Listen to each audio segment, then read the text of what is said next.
Long-term care. So, again, what we're going to talk about is long-term care. And you're like, okay, what is this all about? But first of all, let me introduce myself. My name is Sharon D. Brown. I am a licensed clinical social worker as well as a financial freedom crusader. I created this platform primarily for mental health, for individuals who work in mental health, whether you are a therapist, a psychiatrist, a psychiatric nurse, a psychiatric medical assistant, a psychiatric tech. If you are if you're an advocate, also for those of you who are in the wellness arena as well, and those of you who are healers, because let me tell you, one thing that I have learned by being in the mental health field for over 2 decades is that your wellness, your well-being, your mental health, your physical health is directly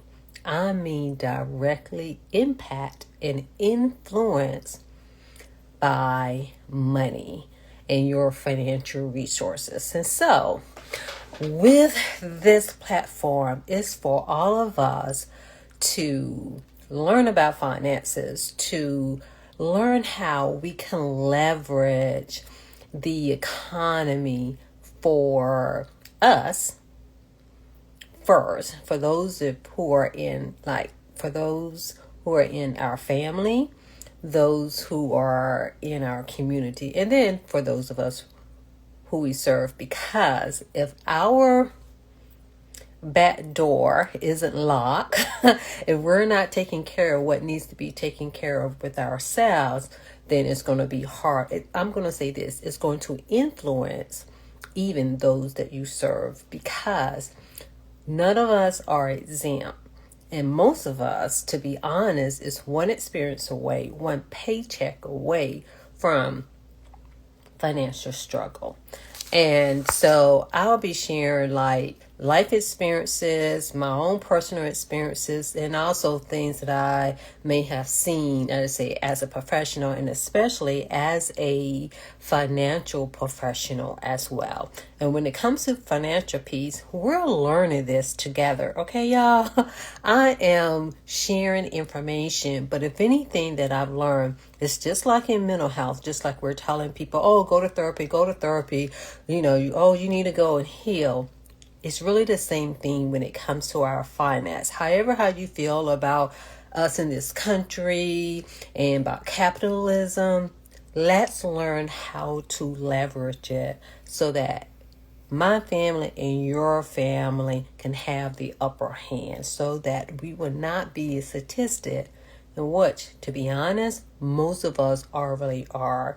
And one thing I say too is, it is about awareness. It is about educating yourself, putting something in place as well. So the main thing here is that education, to envision what you want your life to be, and to execute, to put a plan in place. Because if we're not becoming aware, if you're not educating yourself about money, where to put your money, where to invest it, what to do with it, how to save, especially for those of you who are business owners in and of itself, and those of you who have a team as well.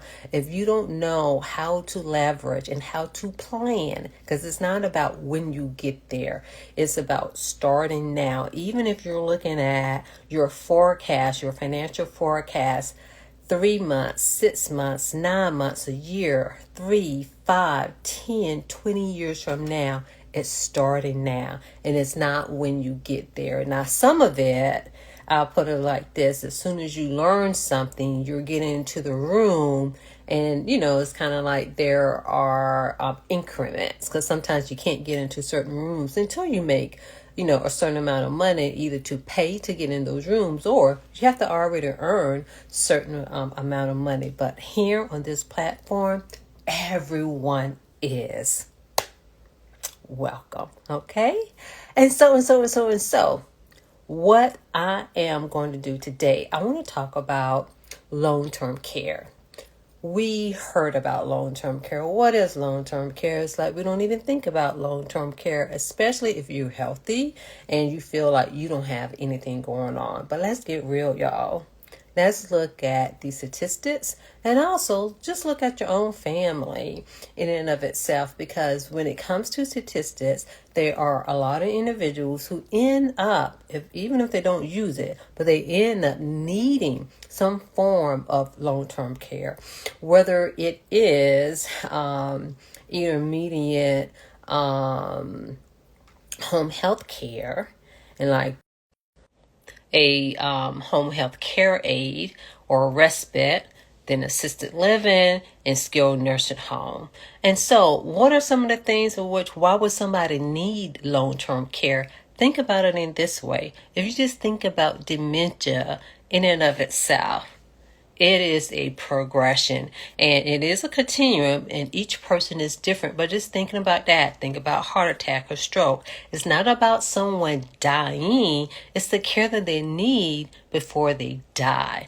And so when it comes to our parents, like, depends on where they are now, some of them may not qualify, be eligible for it. So this is why we need to think about ourselves. And then some of us may not be eligible or qualify for it. So this is why we need to educate our kids.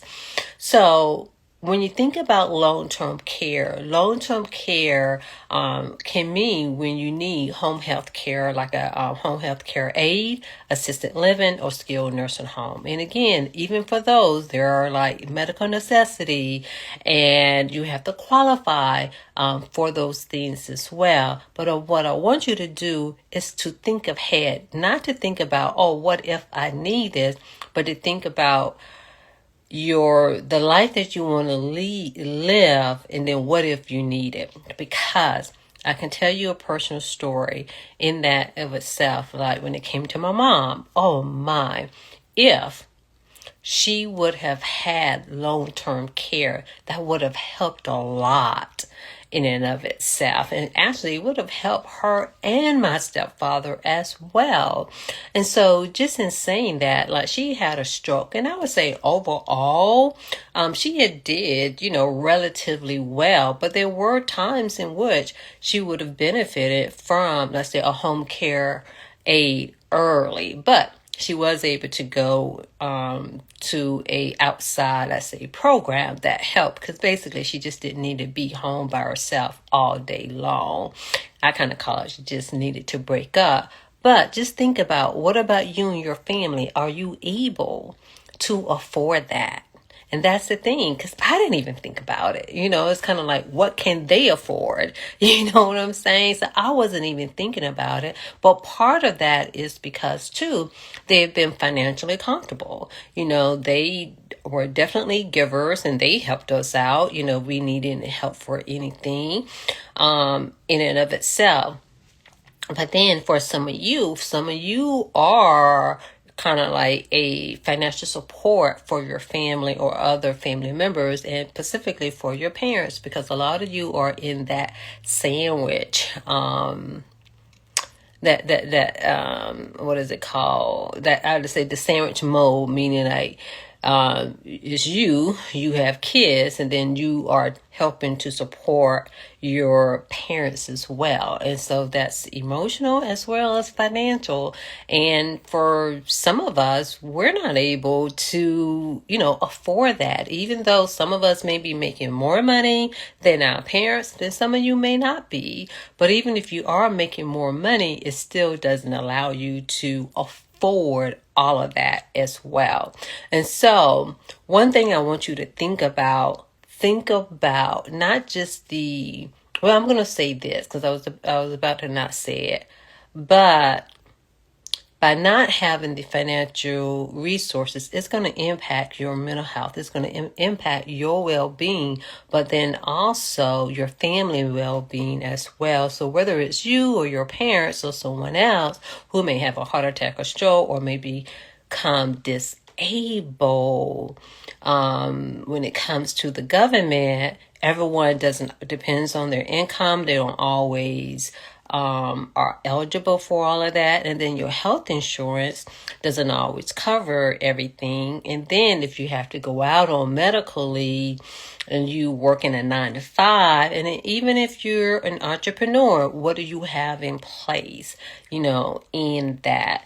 And so with long-term care, it covers critical, chronic, and disabilities. And you do have to be eligible for it, meaning for the most part, let's say if you're not able to perform your daily activities of living, such as, like using the bathroom, being able to wash yourself, be able to do for yourself. And there's like a certain number of them that you are not able to do. One way of kind of looking at like if you're eligible to go into a nursing home, so you either go to a nursing home or assisted living, or you can have that care at home.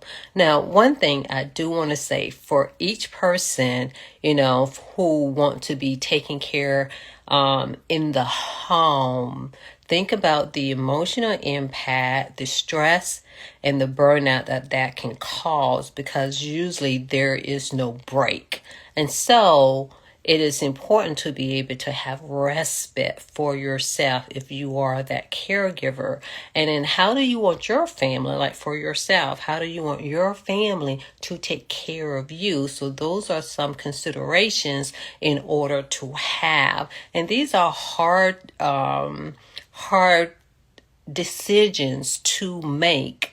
And a lot of times people don't talk about it. And so by being, in mental health, by being in wellness, by being a healer, you either have already experienced something yourself or you have someone in your family to experience. And you are definitely see this in your work. So the thing is, what are you doing to prevent the financial hardship for yourself and for your family? Because y'all, it's important to be able to put things in place. And so when it comes to a long-term care policy, I want to say that there are two types. There are one type in which payment can be given to let's say the facility in and of itself, or payment can be given to you so that you can pay for the facility, I'm going to say for the facility or the services, anything regarding your care of how you may need it. And one thing that I will say, when you're looking at long-term care, make sure you're getting all of the information so that you can make a decision of which type of long-term care that you want. And I will say that it's more beneficial for you when the funds are coming to you directly and you can pay those who are providing you the service, because of the fact things can change and you have more control over those things as well. So that is a consideration. So make sure that you get that information, whether it's me or someone else. But by all means, let's connect so that we can look at what your insurance need is, whether or not if you need to upgrade or not, and whether or not you need to add anything to see if you are eligible. And again, like when it comes to individuals, I know a lot of you, like want to take care of your family. But one thing I can say, it is not easy. I know a family in which, a family member was helping to take care. The other thing is, let me say this piece, is that when individuals have medical conditions, medical challenges, sometimes they change. Sometimes and it can be hard, you know what I'm saying? And I'm saying adult parents, but you know what I mean. Adult parents are not easy, because they're going to do what they want to do. And they kind of feel like, hey, I've been doing this. This is my body, and it's a lot, and it's a lot of what they're going through. And even though you can have an understanding, but it's a lot on you emotionally. So what do you have in place? What funds do you have in place so that if you need to go to counseling, if you need respite, or if you need to pay someone for respite, pay someone, let's say you may want to go, have a trip, because you need to take care of yourself. So these are some of the things financially to be able to think about now, and especially like for yourself. How do you want your family to be? It's not just this like, oh, my family is going to take care of me. Let's be real, because it's wear and tear on their mind, their body, and their spirit, especially in seeing a loved one in such a devastated state at times. And so, in what way can you contribute now so that your family will not have to suffer as much emotionally, but definitely to be able to afford the things so that you can be taken care of financially? And then how can you set some things up, even like say for your parents? Your parents may not be able to qualify, and even though it wouldn't be a long-term care policy or rider, like if you were to, let's say, put something in place for that. But I'm not going to get into all of that right now, but I just kind of wanted to point that out, because there are different ways in which you can finance your future. You can fund your future when it comes to your care. And by being entrepreneurs, by being in the wellness community, by being in the mental health, by being healers, it's like the finances really do impact, your wellness, because your wellness, if someone gets sick, that's going to impact your finances, whether or not you can afford the care, whether or not you can pay rent or mortgage, you can pay for utilities, for your medication, and all of those things as well. And so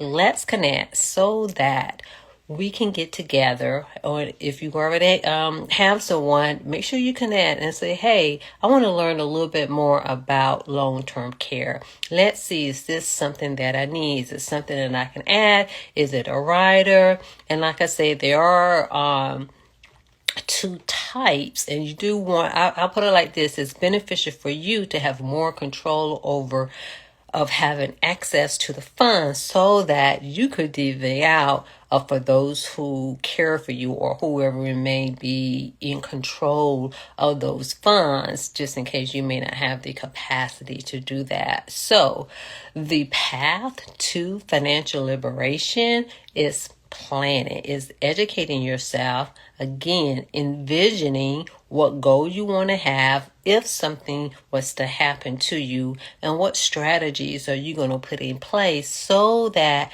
your loved ones can have the information that they need so that they can execute the plan that you have put in place because you educated yourself. So in the comment, put in freedom so that we can connect, we can come up with a plan for you.